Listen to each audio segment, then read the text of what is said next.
Kailangan makinig at umaksyon ang pamahalaan sa daing ng ating mga tsuper at commuter. Ngayong tataas na naman ang presyo ng langis. Dumarami ang gustong magtipid at sumakay sa public transport pero kumukonte ang bumabiyahing PUVs dahil sa lugi.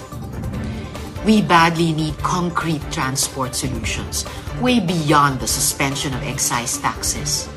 Magandang simula ang 5,000 pesos transport subsidy pero kulang iyan at dapat palawakin. Yung isang unit ng modern jeepney ngayon, lugi na ng 1,000 pesos kada araw ng biyahe.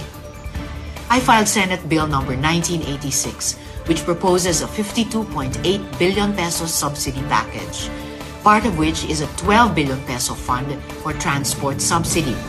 Malaking bagay iyan sa ating transport sector, sa ating PUV drivers, delivery riders, at TNVS drivers. Beyond drivers, dapat din tulungan ang transport cooperatives na sumasapo sa gastos ng diesel at sa pagbayad ng bank loans para sa mga bagong jeep. Sa pamamagitan ng Expanded Service Contracting Program, magagawa ng transport co-ops ang trabaho nila at babiyahe ang mga tsuper sa kanilang ruta imbes na tumigil at umasa sa ayuda. Dapat din pabilisin ang distribution ng transport subsidies at alisin ang red tape.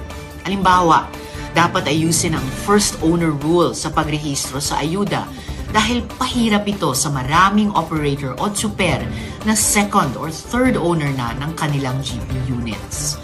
Ang mahalaga, agarang kumilos ang Malacanang at ang buong gobyerno.